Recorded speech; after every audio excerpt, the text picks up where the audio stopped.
കുറിച്ചും പുള്ളുവൻ വീണയെ കുറിച്ചും പുള്ളുവൻ കുടത്തെ കുറിച്ചും ഒക്കെ ഈ കലാരൂപം കുറച്ച് ആളുകളിൽ മാത്രമാണ് ഇന്ന് നിൽക്കുന്നത്. ഇന്നത്തെ നമ്മുടെ അതിഥികളായിട്ട് വന്നിട്ടുള്ളത് പാർവതി ചേച്ചിയും ഇന്ദിര ചേച്ചിയാണ്. അപ്പൊ ഇവര് വരോട് ഭാഗത്താണ്, വരോട് ഷാപ്പുംപടി പറയുന്ന ഭാഗത്താണ് ഇവരുടെ വീട്. നമസ്കാരം. നമ്മൾ ഇന്ന് അന്യം നിന്ന് പോകുന്ന ഒരു കലയെ കുറിച്ചാണ് ഇവിടെ കാണിക്കുന്നത്. ദൈവസഹായം കൊണ്ട് എൻ്റെ മനസ്സിൽ കുറച്ച് ദിവസമായിട്ടുള്ള ഒരു ആഗ്രഹമായിരുന്നു. ഞാൻ പല സാംസ്കാരിക വേദികളിലൊക്കെ പറയേണ്ടായിട്ടുണ്ട് ഈ പുള്ളുവൻ പാട്ടിനെ കുറിച്ചും പുള്ളുവൻ വീണയെ കുറിച്ചും പുള്ളുവൻ കുടത്തെ കുറിച്ചും ഒക്കെ. ഈ കലാരൂപം കുറച്ച് ആളുകളിൽ മാത്രമാണ് ഇന്ന് നിൽക്കുന്നത്. പുതിയ തലമുറ ആരും തന്നെ ഇത് പഠിക്കാനോ പ്രാവർത്തികമാക്കാനോ കാണുന്നില്ല. ഒന്നാമത് ഇതിന്റെ വരുമാനമാണ്. ഇത് പാടി കിട്ടുന്ന വരുമാനം എന്നത് അവർക്ക് തുച്ഛമായ വരുമാനമാണ് കിട്ടുന്നത് എന്നാണ് നമ്മൾ അറിയുന്നത്. പിന്നെ നമ്മൾ ഇതിൽ നിന്ന് കാണുന്ന ഇന്ന് പഴയ കാലത്ത് ഒരുപാട് വീടുകളിലെല്ലാം നാഗം കുടിയിരുത്തിയിരുന്നു. ഇന്ന് എല്ലാവരും നാഗത്തെ ഒഴിപ്പിച്ചുകൊണ്ടാണ് പോകുന്നത്. പക്ഷെ വളരെ ഒരു ഐശ്വര്യദായകമായിട്ടുള്ള ഒരു സമ്പ്രദായമാണ് അന്നത്തെ നാടൻ പാട്ടും നമ്മുടെ സംസ്കാരങ്ങളും എല്ലാം. ഇന്നെല്ലാം അതിൽ നിന്ന് അന്യം നിന്ന് പോകുന്നുണ്ട്. നമ്മൾ ആ നാടൻ കലയെക്കുറിച്ചും അതുപോലെ നമ്മുടെ ഇൻസ്റ്റിറ്റ്യൂട്ടിന്റെ മെയിൻ ഉദ്ദേശം തന്നെ നാടൻ കലയെക്കുറിച്ച് പ്രോത്സാഹിപ്പിക്കുക, നാടൻ കലകളെ പുനർജീവിപ്പിക്കുക. അതുപോലെ നമ്മൾ ഇത്തരം കലാകാരന്മാരെ കണ്ടെത്തി അവർക്ക് വേണ്ട സഹായങ്ങളൊക്കെ പ്രോത്സാഹനങ്ങളും നൽകുക, ഇതെല്ലാമാണ്. അപ്പം അതിൻ്റെ ഭാഗമായിട്ട് നിങ്ങൾക്ക് ഇന്ന് പുള്ളുവൻ പാട്ടിനെ കുറിച്ചും പുള്ളുവ പാടുന്ന ഉപകരണങ്ങളെ കുറിച്ചും അവരുടെ സമുദായ അവരുടെ സാന്ദ്രത അവരുടെ കാര്യങ്ങളെക്കുറിച്ചും എല്ലാം ഞാൻ നിങ്ങൾക്ക് പറഞ്ഞു തരാം. പരമാവധി ആളുകൾ ഇതിനെ സപ്പോർട്ട് ചെയ്യുക. ഇതൊക്കെ വേണ്ടുന്ന സഹകരണങ്ങളെല്ലാം എവിടെ നിന്നെല്ലാം ലഭ്യമാക്കാൻ കഴിയുമെന്നതിനെ കുറിച്ചെല്ലാം കമന്റിലൂടെ വന്ന് അറിയിക്കുക. ഇത്തരം കാര്യങ്ങളെല്ലാം നിങ്ങൾക്ക് എപ്പോഴും കാണാൻ നമ്മുടെ ചാനൽ സബ്സ്ക്രൈബ് ചെയ്ത് ഉപയോഗപ്പെടുത്തുക. നമുക്ക് വീഡിയോയിലേക്ക് പോകാം. ഇന്നത്തെ നമ്മുടെ അതിഥികളായിട്ട് വന്നിട്ടുള്ളത് പാർവതി ചേച്ചിയും ഇന്ദിര ചേച്ചിയാണ്. അപ്പൊ ഇവര് വരോട് ഭാഗത്താണ്, വരോട് ഷാപ്പുംപടി പറയുന്ന ഭാഗത്താണ് ഇവരുടെ വീട്. ഇവര് കുറച്ച് ആളുകൾ മാത്രമാണ് അല്ലേ ചേച്ചി അവിടെ ഉള്ളത്?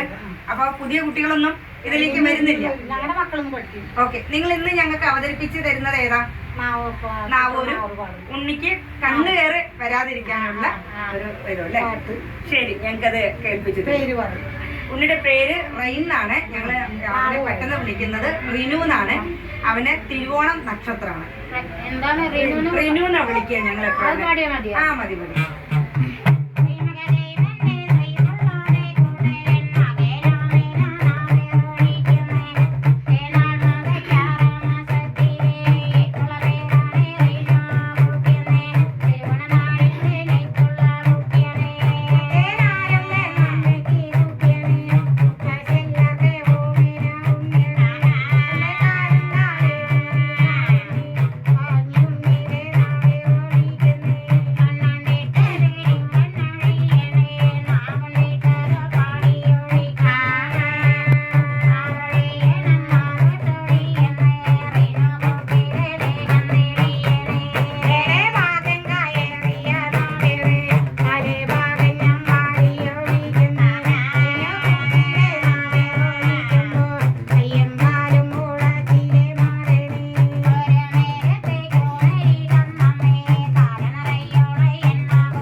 നാവേറ് പാട്ട് ഇഷ്ടപ്പെട്ടിട്ടുണ്ടാവുമെന്ന് കരുതുന്നു. നിങ്ങൾക്ക് ഇതുപോലെ കുട്ടികളെ നാവേറ് കളയാനും കുട്ടികളുടെ കണ്ണേറ് കളയാനും ഒക്കെ ആഗ്രഹം ഉണ്ടെങ്കിൽ ഇവരെ വിളിക്കണം. ഇവർക്ക് വേണ്ടുന്ന യാത്രാ സൗകര്യം അതൊക്കെ ആയിരിക്കും ഇവരുടെ കഷ്ടങ്ങൾ, വരാനുള്ള ബുദ്ധിമുട്ടുകളൊക്കെ. പക്ഷെ നമ്മളെ അറിയിക്കും. നമ്മൾ ഇവർക്ക് വേണ്ടുന്ന സഹായങ്ങളൊക്കെ ചെയ്തുകൊണ്ട് ഇവരെ എത്തിക്കാനുള്ള വഴികളൊക്കെ നോക്കാം. നിങ്ങൾ നിങ്ങളുടെ ഓരോ വില്ലാസിൻ്റെ സംവിധാനമോ അല്ലെങ്കിൽ കോളനികളൊക്കെ ഉണ്ടാവുമല്ലോ, ഹൗസിംഗ് കോളനികളൊക്കെ ഉണ്ടാവുമല്ലോ, അങ്ങനെയുള്ള സംവിധാനത്തിലൊക്കെ ഇവരെയും കൂടെ ഉൾപ്പെടുത്തി ഇവരുടെയൊക്കെ ഈ കലാരൂപത്തെ പ്രോത്സാഹിപ്പിച്ചു കൊണ്ടുവരാൻ വേണ്ടി എല്ലാവരുടെയും പ്രോത്സാഹനം ഉണ്ടാവണം. വീണ്ടുട്ടാ അമ്മൂമ്മമാർക്ക് താങ്ക് യു പറയൂ. താങ്ക് യു എല്ലാവരോടും, താങ്ക് യു പറയൂ. എല്ലാവരോടും ബൈ ബൈ. എല്ലാവരും കാണണം എന്ന് പറയൂ. എനിക്ക് അവനെ കുഞ്ഞു കുഞ്ഞു വാക്കുകളൊക്കെ വരാൻ തുടങ്ങിയിട്ടുള്ളൂ, സംസാരങ്ങളൊക്കെ വരാൻ തുടങ്ങിയിട്ടുള്ളൂ. പക്ഷെ അവൻ എല്ലാ കാര്യങ്ങളും അറിയാനും കേൾക്കാനും ഒക്കെ ആഗ്രഹിക്കുന്നുണ്ട്. ഇതുപോലെ കലകളൊക്കെ കേട്ടിരിക്കാനൊക്കെ അവന് ഭയങ്കര ഇഷ്ടമാണ്. നിങ്ങൾ അവനെയും പ്രോത്സാഹിപ്പിക്കണം, എന്നെ പ്രോത്സാഹിപ്പിക്കുന്ന പോലെ. Thank you.